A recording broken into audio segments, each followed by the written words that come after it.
Welcome to TopMedTalk. This is part 2 of Looking Back, Looking Forward, our annual retrospective where we listen to some of the highlights from TopMedTalk's output. TopMedTalk. In 2022, we covered many perioperative medicine and anesthesia live events and conferences. We produced audio talks from some of the most interesting speakers in the field of evidence-based perioperative medicine, and we also provided you with exclusive interviews and behind-the-scenes access to some of the key opinion leaders and thinkers in medicine.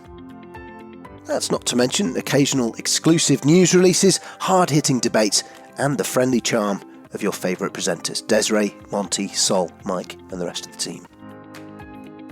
In looking back, we inevitably look forward. And on this note, it's worth mentioning TopMedTalk is, of course, the broadcasting arm of EBPOM, Evidence-Based Perioperative Medicine.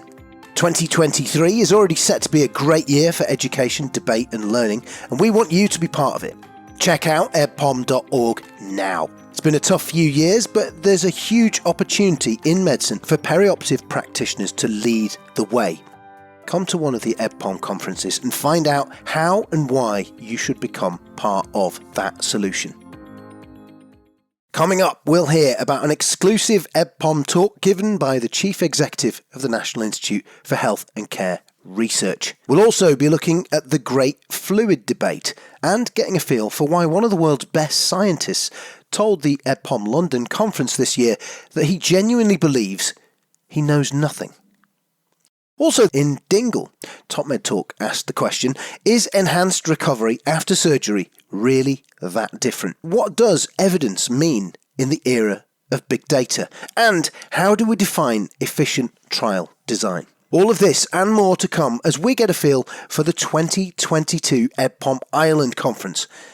As part of that, we also get a fascinating look at novel therapies for perioperative medicine, one of TopMedTalk's most popular pieces to date.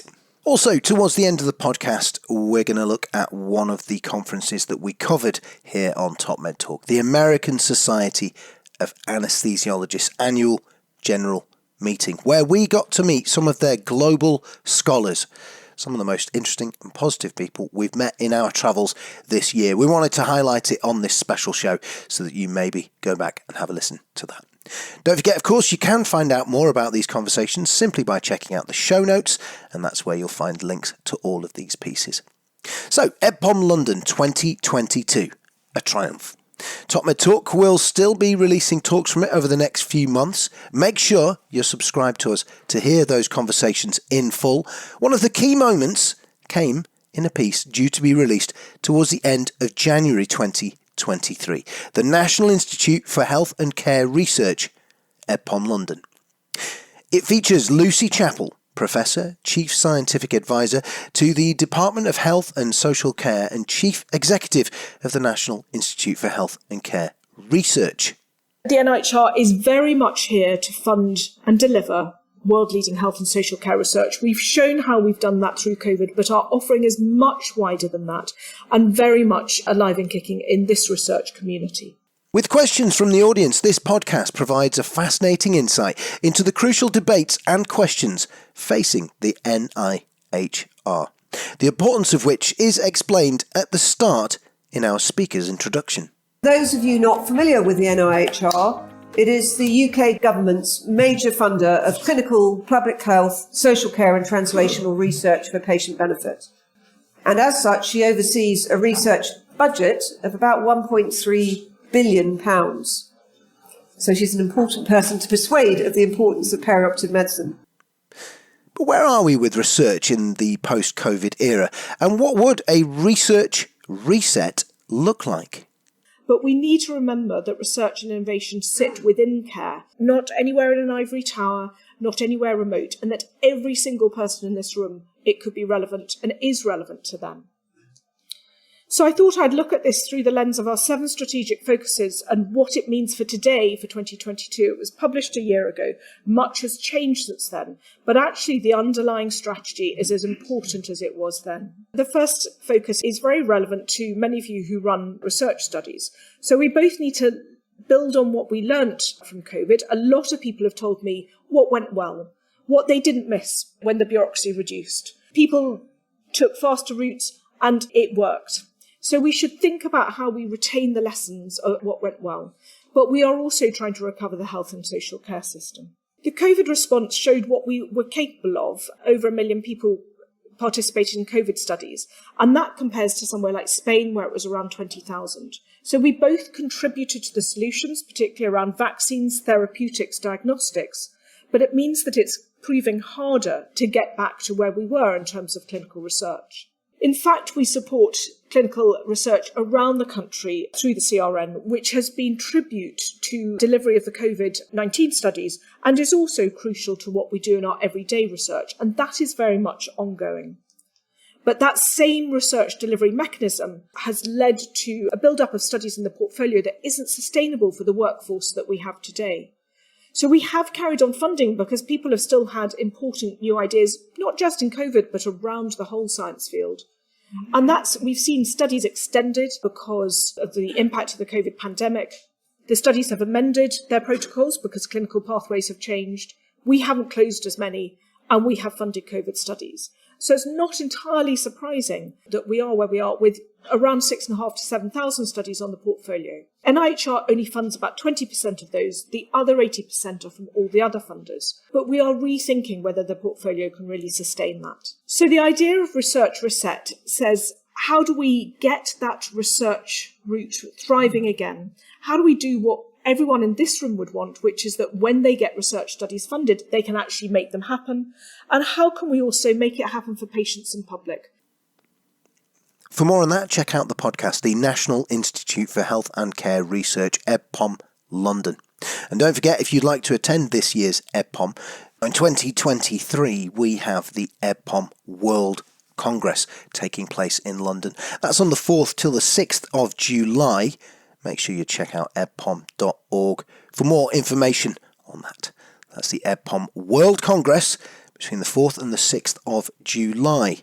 TopMedTalk will, of course, be bringing you coverage of that event in audio form for free. And that means we can probably look forward to hearing an excellent plenary lecture. 2022 set a high standard. Hugh Montgomery, I know nothing. How can that be the case? Hugh Montgomery, OBE. Have a listen. And of course, many of the diseases are just names that got attached, and it's a con. You and I know this. We say to a patient, you have anorexia. Well, all we've done is attach a Latin name that they're not. Acne rosacea just means it's a red facial eruption. Rheumatoid arthritis comes from a pain which flows from joint to joint, which is just stating the bleeding obvious about what the patient's already told us. And asthma, when the patient says, I'm breathless and wheezy, what we say is you have asthma, which just means laboured breathing. So all we've done really is take the symptom the patient told us about, turn it into Latin, and attach that Latin name to the symptom they gave us in the first place. It doesn't actually, of course, define anything about a disease specifically. And if you go to Wikipedia, this font of all knowledge, this is just the list of the first part of the A's of these diagnoses. And you'll see that most of them are just syndromic, where someone, Grocott disease, Mythen syndrome, has just stuck their name to a group of symptoms. It doesn't mean it's a disease. Hugh obtained a first-class degree in cardiorespiratory physiology and neuropharmacology before graduating from Middlesex Hospital Medical School in 1987. He is since accredited in general medicine, cardiology and intensive care medicine, and is UCL Professor of Intensive Care. He directs the UCL Institute for Human Health and Performance. He was the science lead for the Cordwell Extreme Everest project in 2007, and he's published over 100 scientific articles. Why on earth is he saying he knows nothing? Go to the show notes to find out more and listen to that talk in full. It's a personal favourite. Also this year at the World Congress, might we be able to expect another great fluid debate? Perhaps not. Have a listen to this. EBPOM 2022, the Great Fluid Debate. And the good news is that we may or may not have an answer to this fluid debate that's been running now for 25 years. The Great Fluid Debate is a popular fixture at evidence-based perioperative medicine, and in 2022, that was once again the case. Are we genuinely starting to see evidence-based practice emerging and finally knocking eminence-based notions off the shelf? Make sure you listen to that debate to find out more. It's presented by Monty Mython. Starts with a short presentation from Professor John Myburgh from the University of New South Wales. The piece is then complemented by a debate and discussion featuring Desiree Chappell, CRNA and Vice President of Clinical Quality for North Star Anesthesia, and Andy Shaw, Chairman of the Department of Intensive Care and Resuscitation at the Cleveland Clinic, Ohio, with further questions from the audience. In the interest of time, and we promise we'll come back to all of this, but we do need to take a break. Very brief final comment, Andy. I would ask you to pay the same amount of attention to the decision to give 500 mils of fluid that you do to giving a unit of blood. Desiree? For me, the biggest take home is really trying to figure out how we disseminate this whole message to broad groups of people that have varying levels of interest or understanding.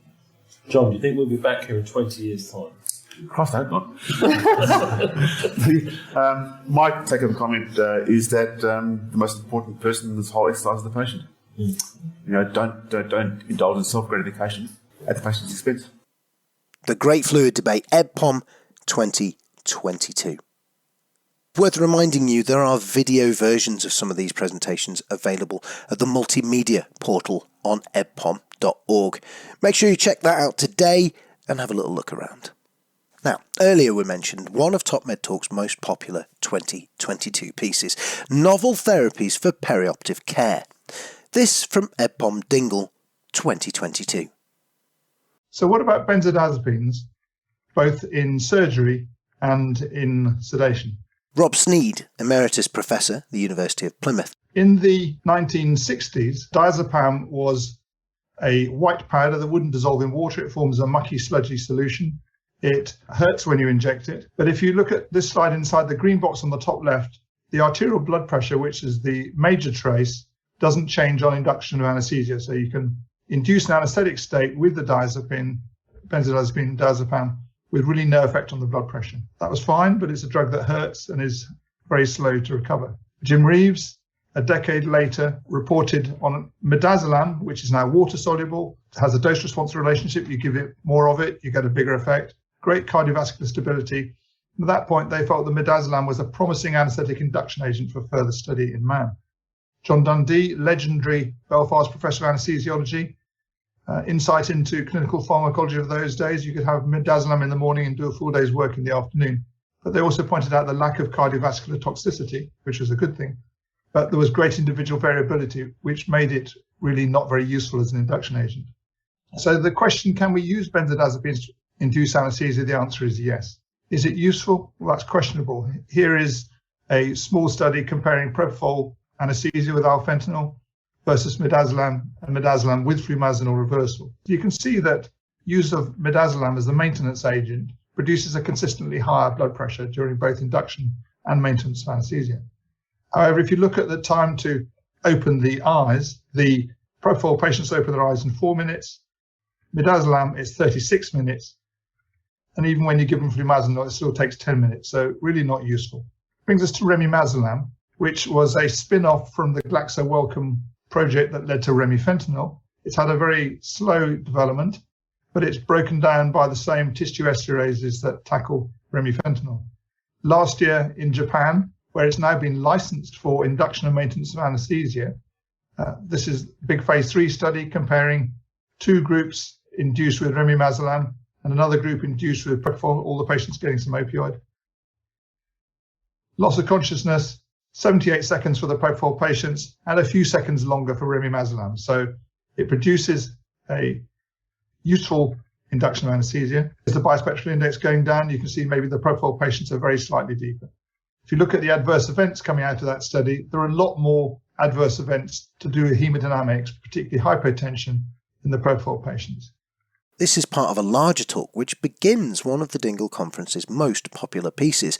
TopMedTalk listeners have taken to social media to share it with their colleagues. Now, if that's you, we'd like to say thank you and encourage other listeners to do the same. It's presented by Desiree Chappell, VP Clinical Care for North Star Anesthesia, and Vicky Morton, Director of Clinical and Quality Outcomes at Providence Anesthesiology Associates. Novel Therapies for Perioperative Care features Rob Sneed's presentation and includes contributions and questions from Jeff Gadsden, Associate Professor of Anesthesiology at Duke University, and Drew Riddle, Associate Professor of Professional Practice and Director of Clinical Education at Fort Worth, Texas. It's not hard to see why Mike Grocott, a self-confessed trial geek, is the right person to look at efficient trial design and evidence in the era of big data. That's the title of this podcast we're now looking at from Dingle 2022. Professor of Anaesthesia and Critical Care Medicine at the University of Southampton, Mike explains. A bit geeky for the first session. Hopefully you won't find it that way, because I think it's a very important session, both in some ways context setting for the rest of the meeting, but also fundamentally important to a lot of things we do and in some ways the way we view ourselves as a profession. Now, I could have titled this Causal Inference, but I suspect I wouldn't even have had anybody in the room.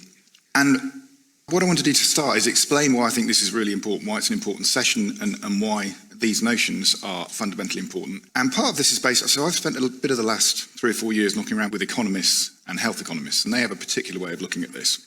And this is a definition of health economics. And the important stuff is in the second line. It's about the choices between a scarce means to achieve ends. So basically, if you have resources, how do you want to use them? And a really fundamental concept that the economists talk about, which is relevant to all of this, is the notion of opportunity cost. Simple opportunity cost: if you spend all your money on reducing taxes, you might struggle to spend any on healthcare, for example. I don't know why that sprang to mind. Within healthcare, if you spend all your money on vaccination, you're going to struggle with renal replacement therapy, and if you spend it all on renal replacement therapy, vice versa. And perhaps in the Dingle context, if you spend too much time late in the bar, you're going to struggle to get up first thing in the morning. The reason this is important is because it's about the science of choices, and if we get the science of choices wrong, we can be very damaging. So misattribution of causation, thinking that A causes B when it doesn't, can be ineffective. So we have a treatment, we have a drug, for example, or a surgery that doesn't actually provide any benefit. It can be frankly harmful, and we can probably all think of examples in medicine where misattribution of causation has been harmful, and it can be wasteful. So we expend resources doing something that's either ineffective or harmful or not effective enough. And in the context of limited resources, that's a really big deal. So it is really important that we all understand whether a causal relationship is real or not, or we're being misled by the data in some way. Chaired by Ramani Munasinghe, OBE, Professor of Perioperative Medicine at University College London, Consultant in Anaesthetics and Critical Care Medicine at UCL Hospitals, this piece also features Mark Edwards, Consultant in Anaesthesia and Perioperative Medicine at the University Hospital Southampton. I've been brought in, I think, essentially to bang the drum for randomisation within clinical trials. And I do believe that, as Mike said, randomisation remains the gold standard for getting definitive evidence. It is quite magical when you stop and think about the effect of randomising very large numbers of people, and that is the important thing. Randomisation at a small scale can lead to imbalances between two groups, whereas actually by the time you're getting into the hundreds and the thousands of patients being randomised, the chances of there being a significant difference between a particular characteristic of one group or another just sort of melts away. And all those background differences, and people get concerned about, well, hang on, did you control for what drugs were being used for the anaesthetic, all those sorts of things, they end up balancing out beautifully, such that by the time you've randomised thousands of patients in a trial, assuming your randomisation has worked correctly, the only thing that will be different between those two groups is whether they receive the intervention group care or the control group care. And that for me is very beautiful, and I think a nice concept. The thing that is also quite reassuring about having randomised large numbers of patients is that it covers the unknown confounders. So let's imagine in 10 years' time, serum factor X is discovered, and it turns out to be the most important thing for predicting post-operative morbidity or being biologically linked to post-operative morbidity. I feel very happy in the trials I'm running today because we know that we will have randomised large numbers of patients. The levels of serum factor X almost certainly will be very, very closely matched in those two groups that we've randomised into that trial. So for me, it remains the gold standard. But it is not without problems. And I think people have become concerned about whether randomised trials are the gold standard for developing new evidence because we've got problems. It also features Matt Wilson, anaesthetist, UCL Hospitals and University College London. Ramani Munasinger, OBE, introduces him. Dr. Matt Wilson, who's a friend and colleague from UCL Hospitals and University College London. He's a clinician, scientist, an anaesthetist in training and a PhD candidate. He's going to talk about clinically integrated digital trials. Matt's a real star of the future, and I think by the end of the talk you'll understand why. Thank you. Good morning, everyone. And I'm really grateful for the opportunity to talk to you this morning about some of the work we've been doing in my PhD, looking at how we can integrate digital trials into the care that we give our patients. And hopefully this will dovetail nicely with the two previous talks and give you a bit of a flavour about the practical examples of how we can apply some of the ideas that have been discussed so far. We need to make trials more accessible, and we need to make them accessible to treatment questions that aren't currently feasible to study. And what we've been looking at is many of the routine treatments that we give to patients every day that currently lack evidence. And it's hard to exactly quantify what proportion of treatments these are. And when you ask different people, as we've done through our early work, you get very different answers. Ask the patients and the public about what proportion of the treatments we give in critical care that are evidence-based. There's a resounding, why isn't it 100%? But if you ask critical care nurses, you get a range of responses, about 70 to 90% of the treatments we give being based in evidence. When you ask doctors, that drops to about 5 to 25%. So there's a bit of a disparity there. But at a healthcare systems level, as Mike kind of mentioned as well, this high-level work that from Braithwaite that describes about 60% of the treatments we give being evidence-based, 30% being ineffective or waste, and about 10% even causing harm to patients without us really knowing it. And we might well extrapolate this to critical care. Don't forget, all of this content is available exclusively to EBPOM subscribers in video form, and you can listen to these conversations in full on TopMedTalk. Check out the show notes for this podcast. Now, enhanced recovery after cardiac surgery, ERAS. Is it really that different? Dingle 2022. Eve Lavelle, consultant at the St James's Hospital in Dublin. I guess I just want to reiterate what enhanced recovery is after all that. So it's multimodal, multi-professional, evidence-based interventions at key points in the patient pathway that aim to lead to a reduction in avoidable complications and improve the patient's experience of care. It isn't something that you can try to set up in isolation, and while many of the interventions are relatively straightforward and what we do automatically and cost-effective, it does require buy-in from all medical, nursing, allied professional teams and the patients themselves. And having helped set up the ERAS programme in Barts with Bonnie Kyle, which then got decimated by COVID, I know it takes blood, sweat and tears to get the programme up and running. There are some recent guidelines and consensus statements that are out there. Vicky Morton, Director of Clinical and Quality Outcomes, Providence Anesthesiology Associates. And they all agree pretty much on the same basic approaches. And this sums it up pretty nicely that you've got pre-op, intra-op, and post-op interventions that have to happen. And, they all say you need to screen these patients as soon as surgery is contemplated, and you need to have a treatment plan in place. For us, as soon as our patients are scheduled, they go straight to the lab, they get a CBC, and they get an anemia panel done so that we can capture those who are potentially not anemic yet iron deficient and treat them appropriately. We went over the guidelines, so there were some intra-op strategies. There are a lot of them. Bottom line is having some sort of intervention, some sort of strategies, having a multidisciplinary team involving everybody. It's not just a surgeon, anesthesiologist job, it's perfusion, it's nursing, it's everybody, the lab, your infusion clinics. When we first started doing this with our infusion clinics, they had no clue what we were doing and they thought we were crazy because nobody was optimizing anemia in our hospitals. But now it tends to be somewhat of the norm. So the question was in this session, is it really that different? And the answer is no, it's not. ERAS or non-ERAS, you should be doing this for all of your patients because it doesn't matter if it's cardiac surgery or if it's colorectal surgery. We see a large number of anemic patients coming into surgery, and a lot of times nothing is done about it. And we have an option to actually treat them and optimize them, as we should be doing. So what's the public service announcement here? What's the bottom line? Anemia is bad. We know that. Allogenic blood transfusions, potentially bad. anemia and transfusions, really bad. That's what you need to remember. Aisling Kinsella, consultant cardiothoracic and transplant surgeon at Mater University Hospital. So firstly, I'll tell you that we started with our ERAS. We started to develop a working group between ICU, anesthesia, cardiothoracic surgery, but also involved perfusion, our ICU facilitators, theatre nursing, ICU clinical facilitators, and our NCHD.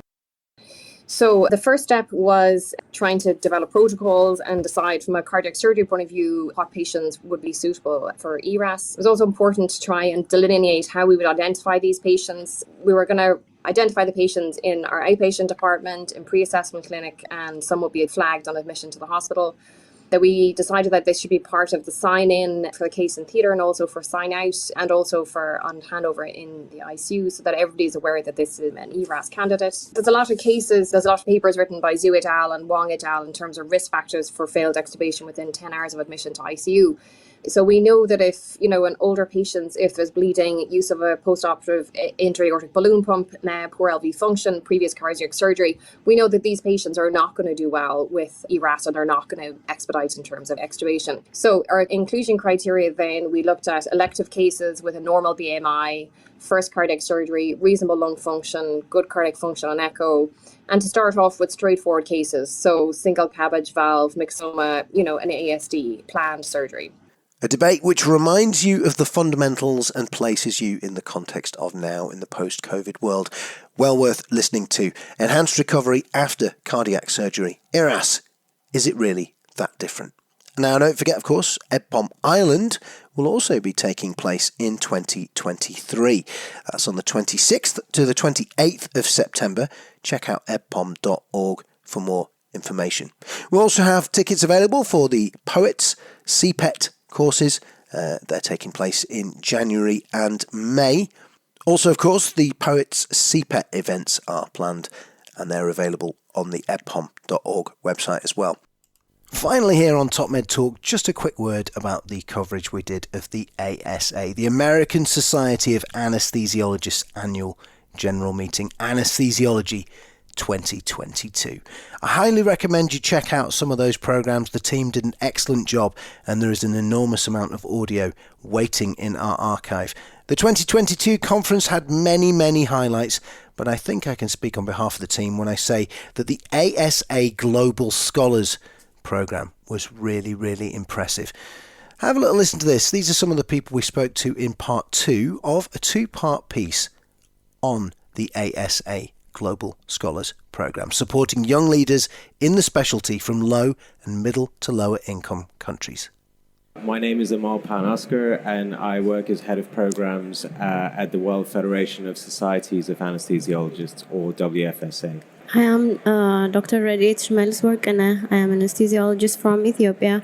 I was a past global scholar in 2016 and now I had another opportunity to come here, do an observership at Seattle Children's due to mainly support from Seattle Children's Hospital as well and the ASAJHO committee here. So it has been an honor to be here and I am very happy to be here. My name is Dr. Tu Tashomalamu and I'm from Ethiopia and I'm currently practicing in Cure Children's Hospital. So I did my fellowship in Kenya on 2021. So it has been a year since I completed my fellowship and and I'm the first pediatric anesthesiologist in the country. Thank you. My name is Dr. Anthony Raya. I'm an anesthesiologist working in Kenya. I work for the Kenyan military. I'm currently doing a fellowship in pediatric anesthesia. And because of that, I was chosen as a global scholar and got the opportunity to visit South Carolina at the Medical University of South Carolina, where I had an observership program, and then come here to the Anesthesiology 2022. It's been a great honor and pleasure to be part of the Global Scholarship Program. The ASA Global Scholarship Program, just one of the things that we covered in our coverage of Anesthesiology 2022 here on TopMedTalk. Check out the archive for more of that and go and look at the show notes for links to those particular conversations we've been listening to here on TopMedTalk. TopMedTalk. Thanks for downloading TopMedTalk. Don't forget to subscribe via your podcatcher. Don't forget to check us out on social media. We're on Twitter, Facebook, LinkedIn and YouTube. And also, don't forget, TopMedTalk is the broadcasting arm of EBPOM, evidence-based perioperative medicine. We'd love you to find out more about that. If you check out ebpom.org, you can find low prices on some of the conferences we're organising around the world. Many of them are virtual and don't even involve you leaving your own home. Check out ebpom.org now.